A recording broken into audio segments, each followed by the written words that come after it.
Shares ఎలా కొనాలి, ఒక కంపెనీ స్టాక్ ఎక్స్చేంజ్లో రిజిస్టర్ అవుతుందని చెప్పుకున్నాం కదా.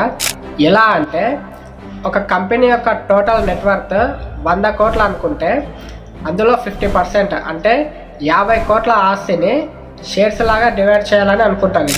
అలా ఎన్ని షేర్స్ చేయాలి, ఆ షేర్ ప్రైస్ ఎంత ఉండాలనేది ఆ కంపెనీ డిసైడ్ చేసి ఆ షేర్స్ని ఐపీఓ చేస్తుంది. ఐపీఓ అంటే ఎనీటైమ్ పబ్లిక్ ఆఫర్.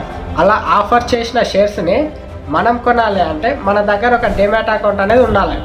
మన ఇండియాలో చాలా డిమాట్ అకౌంట్స్ ఉన్నాయి. అందులో most populars Zerodha, Upstox, Angel one, grow and done.